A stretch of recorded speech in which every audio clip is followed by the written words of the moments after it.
Let's do this. The Cult of Hockey podcast by the faithful and for the faithful. I'm here tonight with Bruce McCurdy. Welcome, Bruce. Hey, David. How are you doing tonight? I'm doing well, Bruce. I actually enjoyed that game. I know you didn't enjoy it as much as me, but I thought it was a solid effort by the Oilers and a bounce back game for Mike Smith. Even though they lost 3-2 in overtime, and there was parts of their game that were really wretched. The play of a few players and specific plays by some players. But I thought overall it wasn't a bad game. The Sabres really played hard as well. Two teams, most NHL games are decided by a little bit of good luck, some great plays, and some brain farts. And that's exactly what we saw tonight. A brain fart by Leon Draisaitl in overtime. And maybe some other ones earlier in the game. Anyway, we will get to that soon enough. Soon enough. This is our two good things, two bad things, and two numbers podcast about the Oilers' 3-2 overtime loss to the Buffalo Sabres. Bruce, what is your... Do you want to start with your bad thing? It looks to me like you might want to start with a bad thing, just by the look on your face, your visage. I'm so bloody frustrated, David. Start with your bad thing. They can't win 2 games in a row to save their souls. And they can't even beat a bad team when spotted a 2-0 lead. They just can't get it done. And they didn't get it done tonight. I didn't see the game near as good as you did, I don't think. 10-9 on grade 8 chances. I thought, I know. And it was 6-0 after 7.5 minutes. And the Oilers generated 3 grade A chances in the last 55 minutes. Okay, that's your good. Let's start with your good things. So, yeah. The first 7 minutes was your good thing. So you first 7 minutes was my good thing. Yeah, 7.5 minutes. The Oilers had they were out shooting the Sabres 9-1, I think. After that point, they had 6 grade A scoring chances. They had 2 goals. They were all over them, and everything was going well. They were generating. They were dominating the play in the offensive zone along the end walls and on the cycle. And they got the 2-0 lead, and that was great. So that's my good thing. We'll just stop it right there at the 7.5 minute mark. I was a very happy guy at that point tonight. Bruce, and that just segues to my good thing, which was the play in regular time of the Draisaitl line. I'm not talking about overtime here. So set aside overtime, everybody, right now, just for a second, if you can. Set aside what happened in overtime. I'm talking about the even strength play of Leon Draisaitl's line with Kailer Yamamoto and Ryan Nugent-Hopkins. I thought they were really strong this game.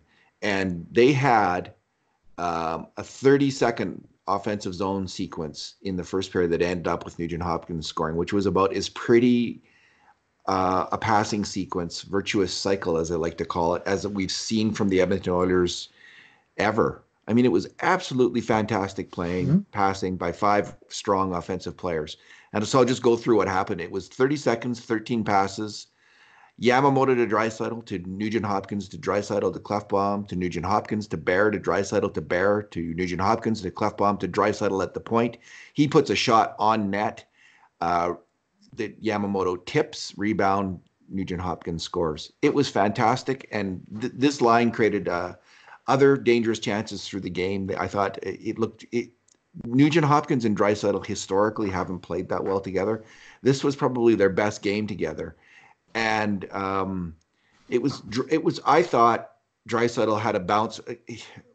Again, if we can set aside, if it's possible, and I know it's hard to do, to set aside what happened in overtime where he was, we're going to get to how bad that was. But I thought he was concentrating on defensive play all game long at even strength, and he did a good job. So that line, and Yamamoto was strong, and McDavid's line was strong. So we had 2 top lines functioning at a fairly high level that game. So that was one of the encouraging things that I saw. I guess I actually have another good thing that I was balancing 2 good things. I thought Mike Smith had a bounce back game, and I know he let in 3 goals, and he had what was his save percentage? 3 goals on 26 shots. So what's that about? 885, something like that. I didn't fault him on really any of the goals against. I mean, Reinhardt's tip and Eichel's penalty shot, those are both like AAA chances, right? You're going to score on 33% of those. Like Reinhardt's a tip like that in front of the net from a wide open player. That's going to go in. Especially Reinhardt, who knows where to put the puck, and Eichel's maybe on the first one, but it's absolutely crucial, Bruce. If the Oilers have any hope of making the playoffs, and they obviously do have a hope of making the playoffs, they need Mike Smith to bring them some solid games that they have a chance of winning, and he certainly did that tonight. He was strong. Maybe I'm giving him too much credit because I'm just so. Because he didn't give in 5 or 6. I mean, he's better. I'll grant you better. That's right. But Bruce, he did play, he made some great saves, including that toe save in overtime on Reinhardt. Good. I mean, yeah, that was good. There you go. Can you smile? Oh, you can. He made some really good saves, and he played well. So I was really encouraged by that. And man, do they need that, Bruce? Do they ever need? Now, what we don't know if Koskinen's healthy or not. I hear he's sick.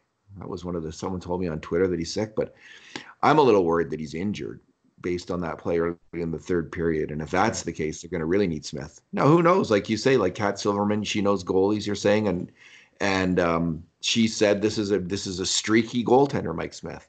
So what we desperately need is a good streak, and that game was solid enough that could be the start of a good streak if that's a streak. He certainly was animated enough. His puck handling left me a little cold. Like he gave the puck away literally 5 seconds into the first period, and a couple passes, where the net was wide open if that thing gets picked off. But, yes, those were. He was animated and into the game, and that's the Mike Smith that does play well. I frankly thought on the Lazar goal, it was scored from inside the blue paint, so obviously there was other problems that allowed the puck to get in there. But to me, the goalie's got to cut out passes inside the blue paint, which Linus Ullmark did twice in this game to deny Edmonton potential dangerous scoring chances, and it didn't happen when Buffalo passed the puck in there. That wasn't a pass, wasn't it a wraparound shot? Well, the guy came and wrapped it around, like so that's why I didn't fault Smith on that one, because it's a wraparound shot. The puck's going to go somewhere on those usually. Like it's, maybe you're right. Maybe he could have even stopped him before he got the wraparound shot. You see him sometimes do that. Listen, I'm not. That wasn't a great goal against. A goalie who's truly on his game is going to stop that. I think we both agree with that. So that was not, and that was a tough one. It's already in the game. But Bruce, no, I won't do it. I won't segue again because I've been talking too much. What's your? That was the momentum changer. Edmonton had dominated those first 7.5 minutes. Buffalo scored on their second shot and their first decent chance of the game. And Edmonton never had at least the offensive momentum ever again for the rest of the game, basically. But I wasn't mad at Smith. I was mad at Jujhar Khaira on that play. Fair enough. I'm mad enough that I'm thinking post-game, it's time to send Jujhar Khaira to the minors. Or to the press box again. Call up Joseph Gambardella. I think is a superior hockey player to Khaira. And for the checking line, Khaira, how many times has he bobbled the puck now? He gave away the puck there on the boards. Nothing doing. He just had it. He just had an easy thing, made a play. What am I saying? Play to make. And he didn't make it. Just like I fumbled over those words. And he's got to make that pass. And why didn't he? We're asking ourselves that a little bit too much, are we not? With this player? Yeah, no, limp turnovers behind his own blue line have been a major, major problem for this guy. And I mean, that was an example, but not anywhere close to the first example we've seen of him turning the puck over and it winding up soon thereafter in the back of the net. I like that checking line, but not with him on it. Well, he had some other things that went right, but that was just brutal. And there was really no pressure. Like the puck came to him, he had time and space, and he just bobbled the puck right to his saber. And he was on the wrong side of that saber and was not able then to do anything about it. I guess they could put Patrick Russell in for him. I mean, they already have. But Russell, I think, I'm going to say Russell has had a good run of games in the NHL now. He's had a good chance here to establish himself as an NHLer, and he's failed to do it. He's been okay.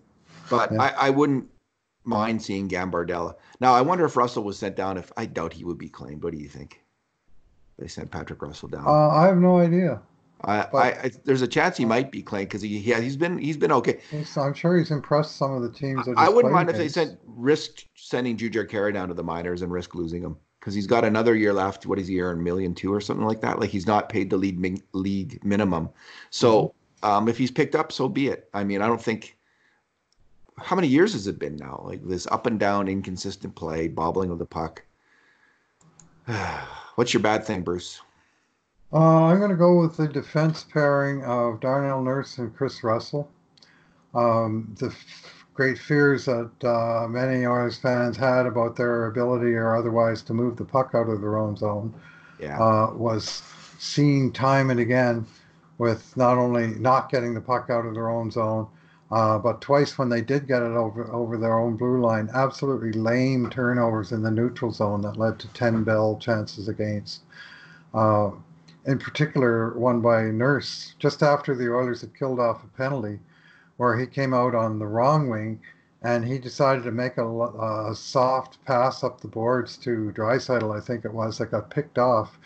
And okay, so it gets picked off, but then he ambled back into his own zone and he didn't like bust his butt back on the 2-on-1 that came out of it. And because of that, the guy that originally got the puck off him had an extra second to make a move and make his dangerous shot. Where if Darnell had just been skating hard on the back check, he might have had a chance to break up the chance that resulted.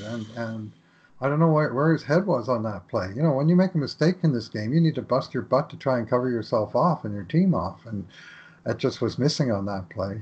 And Russell had an egregious. Russell did the starfish on that play, and the starfish is what forced that extra move. That because his partner wasn't hustling, the guy still got a shot off. Russell came out over his own blue line and made a backhand pass that went directly to Victor Olofsson, I think it was, for a breakaway. yeah. And then on the 2-2 goal, I don't know what the hell happened, but Sam Reinhart is standing directly in front of the net. The puck is directly in the middle of the point, and both defensemen just went to the two sides and said, "Here, Sam, why don't you have a free go at tipping this one? Oh, you scored." And Darnell, like he anticipated a pass that didn't come, and then by the time he stepped back, it was too late. But take the man in front of the net, one of you two guys, like it's pretty fundamental hockey. The Oilers were kind of discombobulated on that play. Like Oh, Archibald could have gone out to the point and challenged the shooter. Like they weren't killing a penalty there. And then it's like it was there was. I'm going to look at that goal against. Maybe there was more players to blame than we blamed Archibald, Nurse, and Russell so far. But there might have been pretty something going on confident those three. with a winger also. Like it just was a mess. Like Archibald should have been challenging that shooter. Like why let him take all the time in the world to tee it up like that? Why give Bogosian all that time for the shot? And what were Nurse and Russell? It was like, isn't that three in the key for Reinhardt? I mean, he was just standing there Yeah, unmolested in front of the yeah. net for like three beats, like 1, 2, 3 goal. Like, but what do you expect? He's got good hands. So that was Bruce. They can't have like we know this. Yeah. We've seen this movie before. You're always hopeful. Maybe they'll get it right this time. But these two players are not strong enough puck movers to play again with each other at the NHL level. They're just not. And I don't know what that says about Nurse's value. Like, but he's got to play. I think he has a lot of value, but he's got to play I with do a too. superior puck mover. He But he's sure can't in the tank play. this last 2 weeks. He Like can't he's play not with playing aggressively, and he's not Chris playing. Russell. I'm Well, he and Russell. I mean, Russell's play on the right side, we saw it 2, 3 times a night. Just bunt the puck off the boards and hope it gets by the guy at the blue line, so that they have to retreat to the neutral zone before they come pouring back into the zone. And Yeah. You also can't have like it's time to put Caleb Jones back in because Jones can handle the puck. And I don't think he was playing that poorly. I don't know why he was taken out, honestly. I like playing Lagesson. Maybe you should sit Russell for a game. Um, See how that goes. yeah, Go with well, him. he played 22 minutes tonight, so I guess that's probably not in the plans. But um, Dave Tippett has been loath to put him on the right side on the second pairing for the For year, a and reason. he's been correctly loath, but not loath enough these last couple of games with Yes. the switch out in the lineup. That because that is just a pair that is um, there's there's a couple of common weaknesses, and it cost them, and certainly cost them tonight. And Yeah. You see, I think Jones is good enough as a puck mover to play him on that side of the ice. You don't really notice it, do you? When he's out there, it's not always right, shrieking in your head, oh my God, they've got a guy on the wrong side, and look, he's bungling it again. That's how good Caleb Jones is as a puck mover in my eyes. Like he can get by in the third pairing role on that side. So don't move away from that. Like you had something I don't think that was broken. I wouldn't have fixed that. Certainly not by putting Nurse and Russell together. That's not a fix. And we saw why tonight. And we'll see enough of that. Like if he wants to keep rolling this, he's gonna see a lot, he'll see more of that. We can assure the coach that. So maybe he needed to learn, and hopefully the coach learned that lesson tonight. Don't do that. All right, my bad thing, Bruce, the overtime rush by Eichel.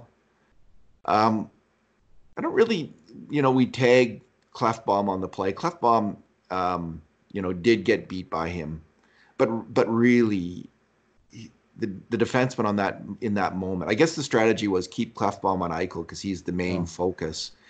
But Draisaitl, no, maybe it wasn't the best strategy. Maybe if he challenged Leon to cover Eichel, that might have been the better idea. But Draisaitl has been so weak defensively, and man, he made a terrible, soft defensive stick check, and that's why the Oilers lost the game.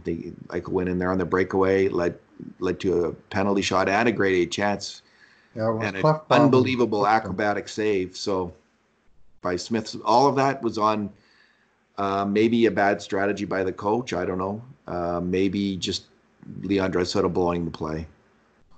Well, I mean, the strategy is if you're having Clefbaum on Eichel man on man, Clef was, I mean, he's not used to playing forward. He was at the top of the face-off circle trying to cover Jack Eichel. And as soon as Eichel made a step to the outside, Oscar was scrambling, and he never did catch him. I mean, he's the guy who fouled Eichel from behind that they deemed a penalty shot. It was him, eh?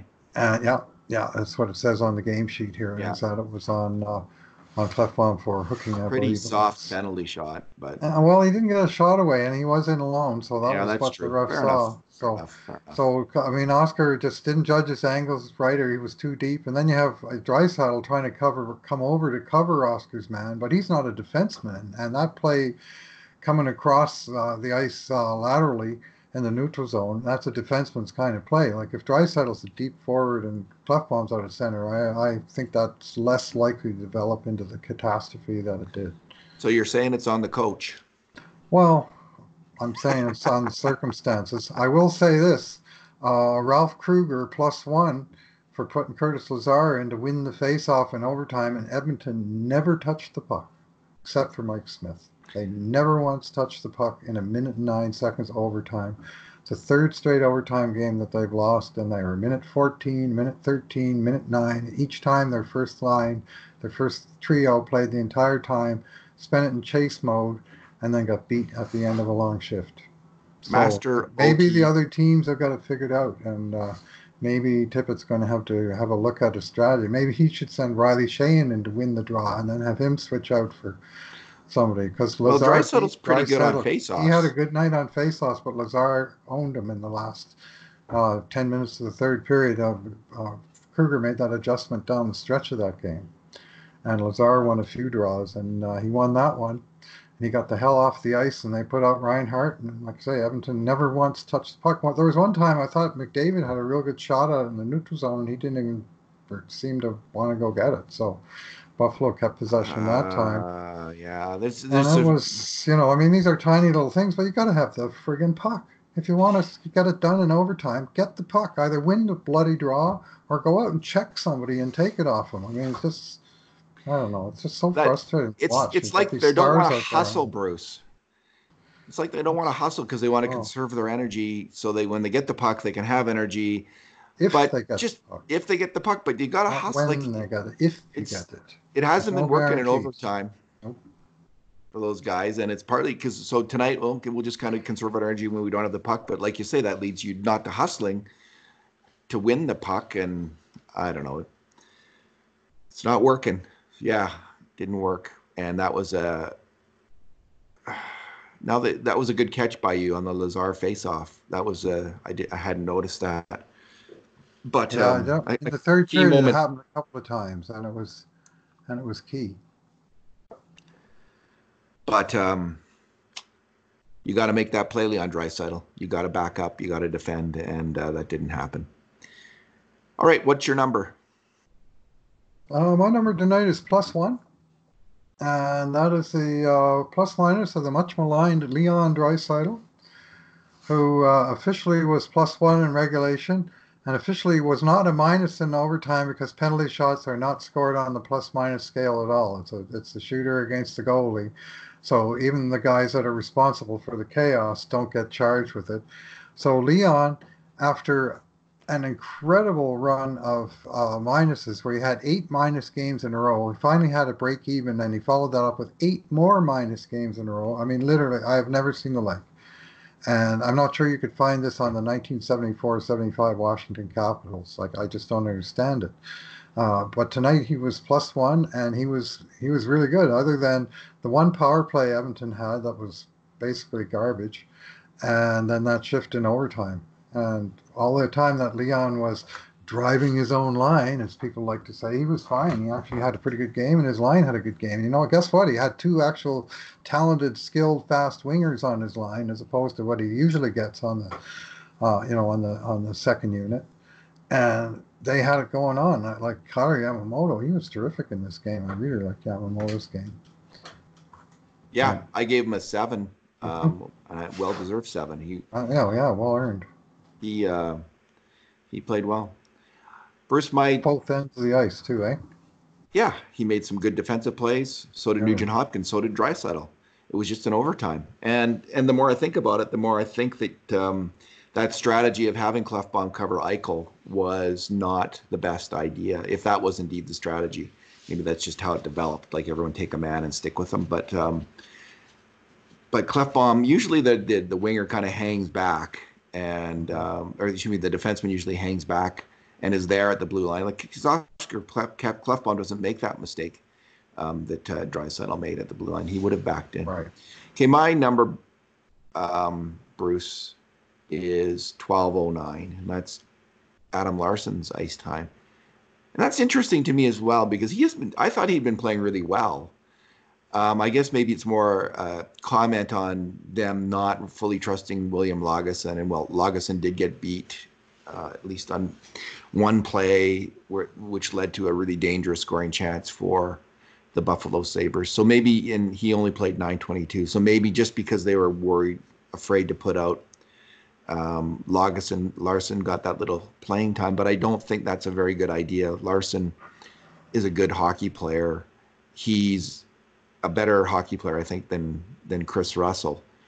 So maybe they should have just switched up the pairings, but and got Larson out there more.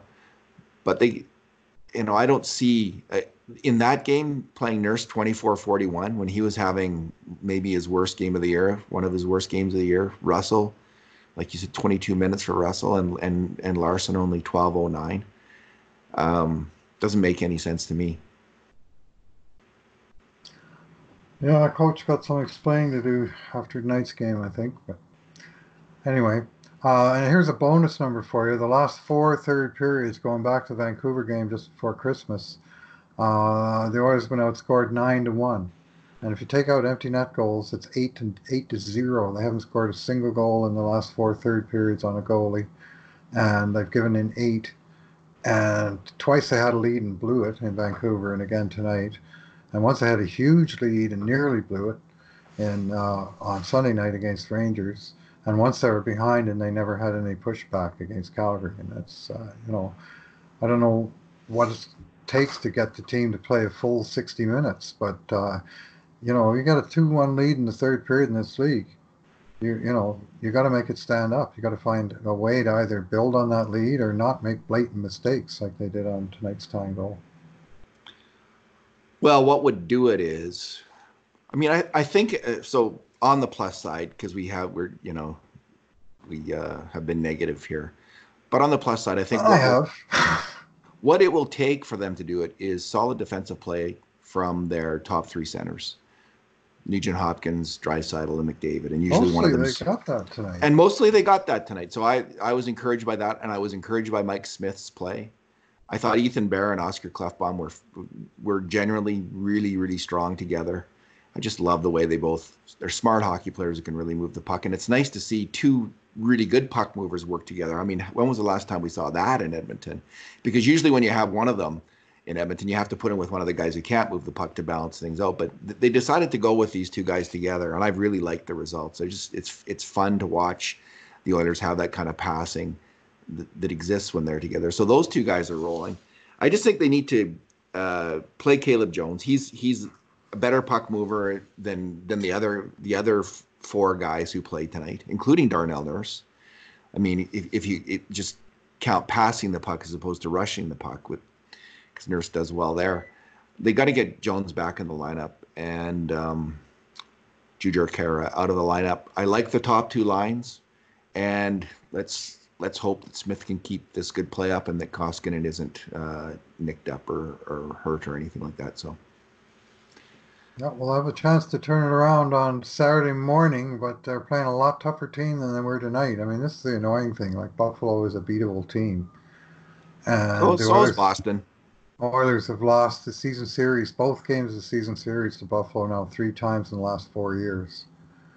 And that gets old pretty fast when you're talking about, I mean, I know the Oilers are down there too, but you'd like to think you have an even or better chance to beat that team, and didn't happen. Oh yeah, really frustrating. Because like you say, they came out so well. Yeah. Yeah, they really came out flying. Everything was going for them, and deservedly so. Like, it wasn't a 2-0 lead built on nothing. It was built on a really great play. Mm-hmm. But Bruce, I think they can beat Boston. The game will come down to bounces, great plays, and brain cramps, just like any NHL game. And now Boston tends to make a fewer brain cramps than teams like the Oilers do. But if the Oilers are concentrating, they can play a good game. They can bring that A game that we've seen probably 5, 6, 7, 8 times this year and shut down a good team. We've seen that on a number of occasions. So hopefully we'll see it on Saturday. Bruce, let's leave it there. All right, David. Thanks for talking tonight. Yeah, thanks for listening, everyone. Sorry for being such a negative Ned. I'm just in a grumpy mood after that one. Ned Harkness. And in the meantime, and in between times, this has been another edition of the Cult of Hockey podcast.